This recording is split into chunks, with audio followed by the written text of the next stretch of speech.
ಈ ವಿಚಾರದಲ್ಲಿ ತನಿಖೆಗೆ ಅವ್ರನ್ನು ಯಾಕಂದ್ರೆ ಸುಳ್ಳು ವಿಚಾರನ ಪ್ರಚಾರ ಮಾಡಿದ್ರೆ ಆ ಮಾಧ್ಯಮವನ್ನು ನಾವು ಶಿಕ್ಷಿಸಬೇಕಾಗ್ತದೆ. ಈಗ ನಾನು ಸನ್ಮಾನ್ಯ ಅಧ್ಯಕ್ಷ, ಇದು ನಾನು ಮಾತಾಡ್ಬೇಕು, ಇಷ್ಟು ಜನ ಮಾತಾಡ್ತೇನೆ, ನಾನು ಹೆಂಗ್ ಮಾತಾಡ್ಲಿ? ನನ್ನ ವಿಚಾರ ಅವ್ರು ಮಾತಾಡ್ಲಿಕ್ಕೆ ಬಿಡಿ. ಅವ್ರೇನು ತಪ್ಪೇನು ಮಾತಾಡಿದ್ರು? ತಪ್ಪೇನು ಮಾತಾಡ್ಲಿಲ್ಲಲ್ಲ, ಅವ್ರು ಮಾತಾಡ್ಲಿಕ್ಕೆ ಬಿಡಿ. ಅವರನ್ನು ಸನ್ಮಾನ್ಯ ಅಧ್ಯಕ್ಷ ಇಲ್ಲಿ ನಾಂದ ಸ್ವಾಮಿ ಅವರೇ,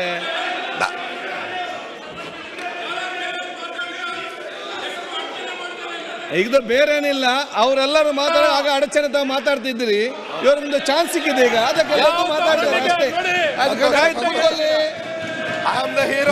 ಪ್ರೀತಿಯಿಂದ ಕಂಟಿನ್ಯೂ ಮಾಡಿ. ಈಗ ಹೀರೋ ಸನ್ಮಾನ್ಯ ಅಧ್ಯಕ್ಷ,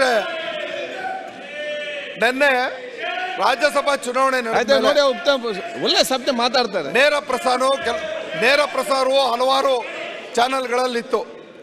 ಆ ನೇರ ಪ್ರಸಾರ ಚಾನೆಲ್ ಪ್ರಸನ್ನ ಡಿಸೋಜ ಹಾಲಣಬೆ ಕೃಷಿ ಮಾಡಿ ವರ್ಷಕ್ಕೆ 3 ಲಕ್ಷ ಗಳಿಸ್ತಿದ್ದಾರೆ. ನೀವು ಕೂಡ ಅವರಿಂದ ಕಲಿಬೇಕಾ? ಅವ್ರ ಜೊತೆ ವಿಡಿಯೋ ಕಾಲ್ ನಲ್ಲಿ ಮಾತಾಡಬೇಕಾ? ಈಗಲೇ ಫ್ರೀಡಮ್ ಆಪ್ ಡೌನ್ಲೋಡ್ ಮಾಡಿ. ಚಾನೆಲ್ಗಳನ್ನ ಏನೇನು ವರದಿ ಇದೆ ಅದನ್ನು ತರಿಸಿ. ಇದ್ರ ನಂತರ ತಿರುಚಿದ ಒಂದು ವಿಡಿಯೋ ಬಂದಿದೆ ಅಂತ ನಮಗೂ ಇರ್ತಕ್ಕಂಥ ಮಾಹಿತಿ. ಆ ವಿಡಿಯೋ ಮಾಡೋದಕ್ಕೆ ಕಾರಣ ಯಾರು? ಅದನ್ನ ತಿರುಚಿದಾರ ಇಲ್ವಾ? ನಾನು ಮೊದಲೇ ವಾದ ಮಾಡ್ತೇನೆ, ಭಾರತಕ್ಕೆ ಅವಮಾನ ಮಾಡ್ತಕ್ಕಂಥ ಯಾರೇ ದುಷ್ಟ ಇದ್ರು ಈ ಸರ್ಕಾರ ಉಗ್ರವಾದಂಥ ಕ್ರಮ ಕೈಗೊಂಡು ಅವ್ರನ್ನ ಗಲ್ಲಿಗೇರಿಸಬೇಕು ಅಂತ ನಾನು ಆಗ್ರಹಿಸ್ತೇನೆ. ಇದರಲ್ಲಿ ಎರಡನೇ ಮಾತಿಲ್ಲ. ಆದರೆ ಇಲ್ಲಿ ಇವ್ರು ಏನಾದ್ರು ಮಾತಾಡ್ಕೊಳ್ಳಿ, ಇವರು ದುಷ್ಟಕೂಟದ ಬಗ್ಗೆ ನಾವು ತಲೆ ಕೆಡ್ಸ್ಕೊಳ್ಳಲ್ಲ. ಆಸಿಫ್ ಸೇಠ್, ನಮ್ಮ ಆಸಿಫ್ ಸೇಠ್ ಇಲ್ಲೇ ಕೂತಿದ್ದಾರೆ.